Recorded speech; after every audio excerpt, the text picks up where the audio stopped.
नमस्कार, आप सभी का स्वागत है संवाद 365 में। आपके साथ मैं रेनू प्रीति। संवाद 365 में हमारे साथ आज एक खास मेहमान खास बातचीत के लिए मौजूद हैं।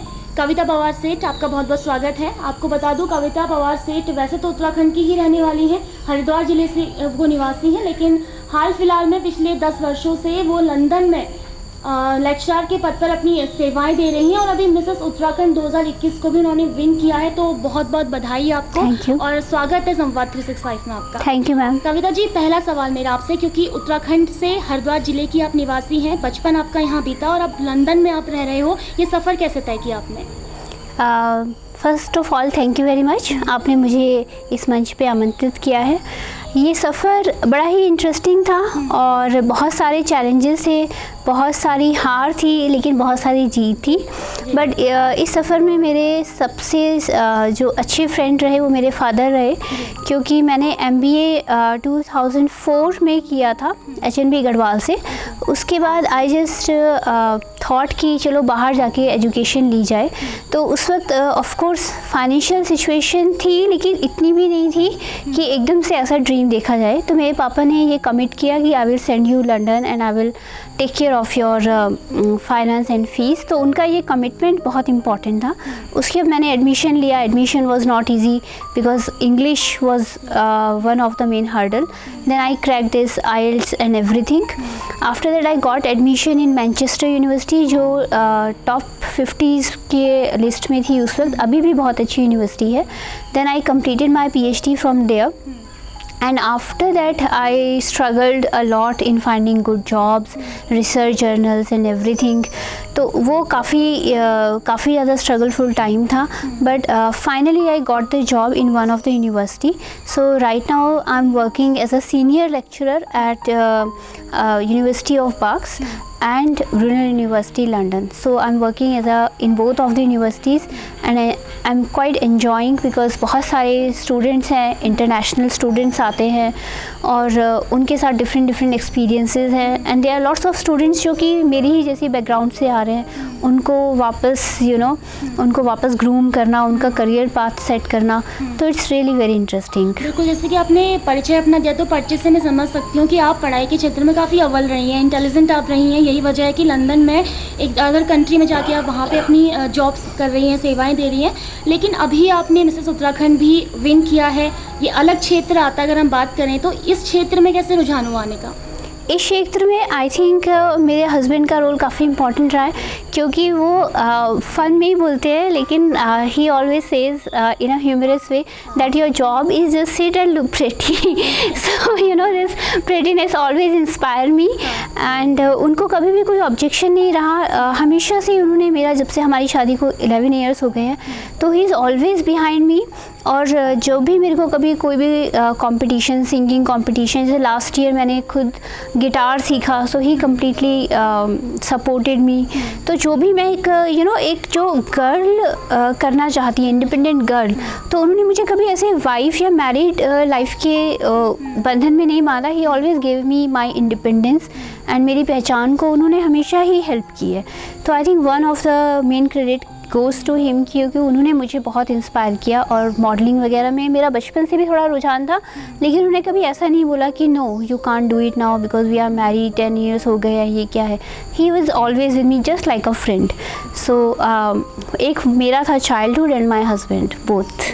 तो जैसे कि उत्तराखंड से आप हो और मॉडलिंग के क्षेत्र में अभी आके आप कंपटीशन को भी विन कर चुके हो, तो उत्तराखंड की बहुत सारी लड़कियां होती हैं जिन्हें मॉडलिंग के क्षेत्र में आना होता है, लेकिन उन्हें नहीं पता कि वो कैसे इसमें आए, कैसे कंपटीशन में पार्टिसिपेट करें और क्या क्या चीज़ें उसमें चाहिए होती हैं। क्योंकि बहुत सारे ऐसा होता है कि लोगों को गलत इन्फॉर्मेशन मिल जाती है, पर सही इन्फॉर्मेशन जाना बहुत ज़रूरी है। आप अभी कॉम्पिटिशन विन करके आए हो, थोड़ा सा जानकारी उन लड़कियों को हम देना चाहेंगे आपके थ्रू, क्या कुछ मॉडलिंग में आने के लिए करना चाहिए? आई मॉडलिंग में आने के लिए सबसे इम्पॉर्टेंट तो अपना कॉन्फिडेंस है, और सबसे इम्पॉर्टेंट ये है कि उनकी फैमिली उनको बहुत सपोर्ट करे। जैसे कि मेरी सिस्टर हैं, तो मेरी सिस्टर क्या always she is behind me, मतलब मेरे को जो भी लाइफ में करना है शी वॉज़ ऑलवेज विद मी, और वो मुझे हर जगह के लिए ओपन रहती हैं। तो आपकी जैसे मैंने अभी बताया, मेरे फादर, मेरे हस्बैंड, मेरी सिस्टर, तो ये फैमिली सपोर्ट आपको बहुत ज़्यादा बूस्ट करता है। तो मैं बोलूँगी कि सारी लड़कियों को उनकी फैमिलीज़ बहुत ज़्यादा सपोर्ट करे। प्लस उसके बाद हमारे पास देहरादून में जैसे कि स्वस्तिक प्रोडक्शन हाउस है ही, तो Swastik I think is one of the main right point of contact. वहाँ पे कुछ जैसे सौरभ सर हैं और दूसरी साक्षी मैम हैं, तो they are really very good, they can help you in most of the things.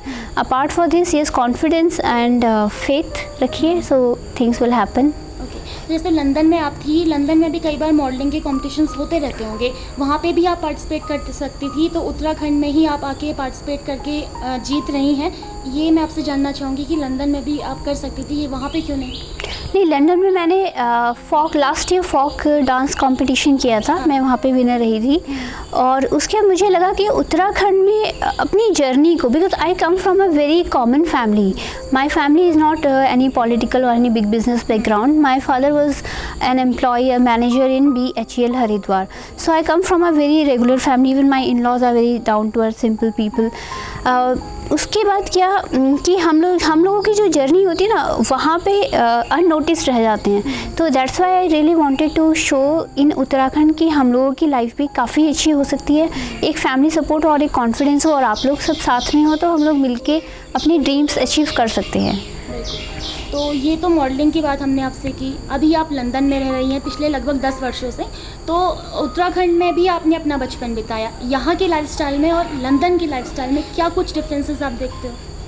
Ma'am, differences तो काफ़ी हैं, लेकिन उसमें जो मैं सबसे ज़्यादा इम्पॉर्टेंट मैंने डिफरेंस में नोटिस किया है वो ये है कि अभी इंडिया में अगर हम हेल्थ इश्यूज़ को लेकर बात करें तो फिज़िकल हेल्थ के बारे में काफ़ी अवेयरनेस है। We have gyms, yoga capital, we are yoga capital, so we have lots of things.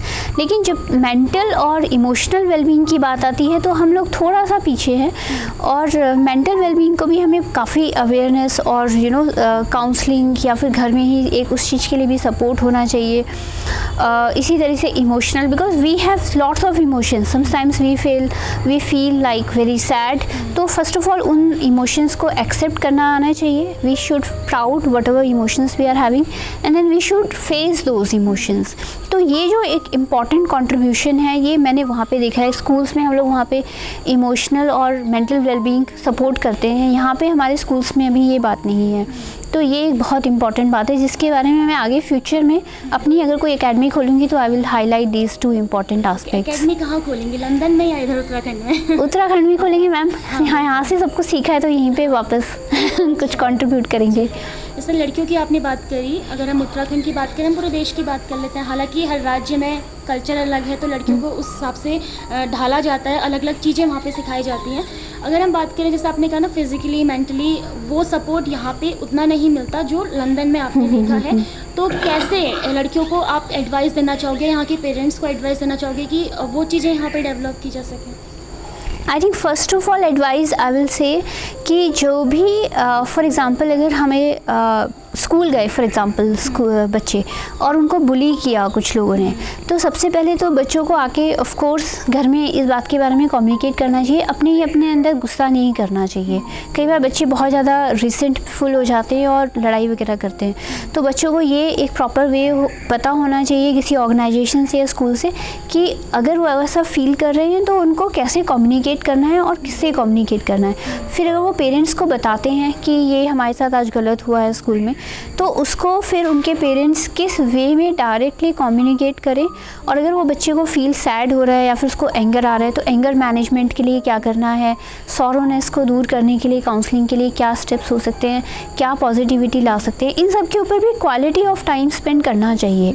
ये बहुत इंपॉर्टेंट है। जनरली हम लोग अपने घरों में न्यूज़ चैनल्स देखते हैं और पॉलिटिकल इन्फॉर्मेशंस लेते हैं, या फिर व्हाट्सएप पे बहुत टाइम लगते हैं, पॉलिटिकल इन्फॉर्मेशन में बहुत ज़्यादा टाइम स्पेंड करते हैं I think. But equally important है कि हम बाकी अपने फैमिली के जो खाने के अलावा हम लोग खाने के बारे में बहुत पूछते हैं, क्या खाने में बन रहा है, उसके अलावा हम हाउ आर यू फीलिंग इस चीज़ के ऊपर भी बहुत बात करें और एक दूसरे को ज़्यादा अंडरस्टैंड करने की कोशिश करें आई थिंक। तो जैसे कि अभी आप लेक्चरर हैं, मॉडलिंग भी अभी आपने विन किया है कॉम्पिटिशन, आगे और क्या क्या चीज़ें आप, क्योंकि हर कोई सोचता है कि आगे मैं ये करूँगी वो करूँगी, जैसे आपने बताया कि एकेडमी आप खोलेंगी, तो ऐसे और कुछ आपकी ड्रीम्स हों जो आप करना चाहती हैं? हाँ मैम, ड्रीम्स ये हैं कि मैं फोकस इसी एरिया पे रखूँगी। जैसे कि मेरी मदर भी हैं, वो काफ़ी टाइम से ब्लाइंड है, लेकिन एक्चुअली क्या हुआ, हम लोगों को इतनी अवेयरनेस नहीं थी कि उनकी एक साइकोलॉजिकल काउंसलिंग वगैरह भी हो सकती है, क्योंकि बंदा अंदर ही अंदर काफ़ी फ्रस्ट्रेटेड फील कर सकता है। तो yesterday I went to this Rajpur road blind centre, they counsel me कि हम उनको कैसे और ट्रेन कर सकते हैं, उनके लिए कुछ कर सकते हैं। तो my focus will be that to improve the quality of life.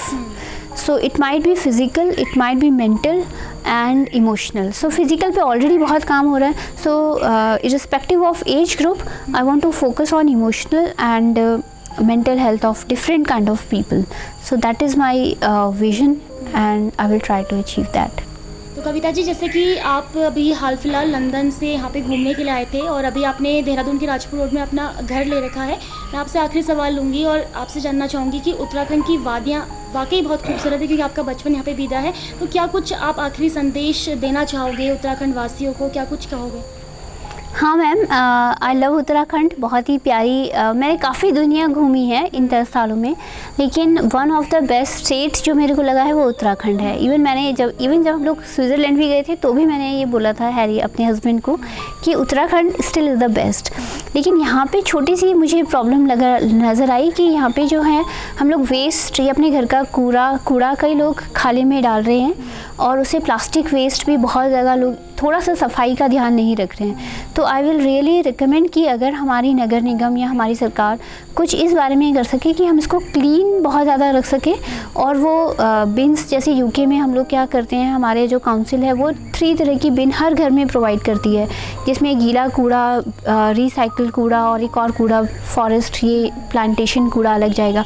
तो अगर वो ऐसा कुछ एफर्ट्स कर सके या अगर वो हाई लेवल हो जाएगा तो अभी एटलीस्ट ये जितना भी प्लास्टिक आसपास है ये सबको साफ़ कराया जाए और ये जो हमारी नगर निगम कूड़े की गाड़ी है ये हर जगह पर भेजी जाए, ये बहुत इम्पॉर्टेंट है। चलिए, बहुत बहुत धन्यवाद कविता जी आपका हमारे साथ संवाद 365 में खास बातचीत करने के लिए। हम उम्मीद करते हैं आगे आपका जो सफ़र है और भी अच्छा हो और आपके सफ़र के लिए आपको बहुत बहुत शुभकामनाएं। तो कविता पवार सेठ यहाँ पर हमारे साथ खास बातचीत के लिए मौजूद थी। हम उम्मीद करते हैं कि उन्होंने जो कुछ भी अपने जीवन से संबंधित अनुभव हमको बताए और जो कुछ उन्होंने आगे के लिए हमें बताया है, हम उम्मीद करते हैं आपको ज़रूर पसंद आया होगा। फिलहाल के लिए इतना ही। संवाद 365 आप देखते रहिए। नमस्कार।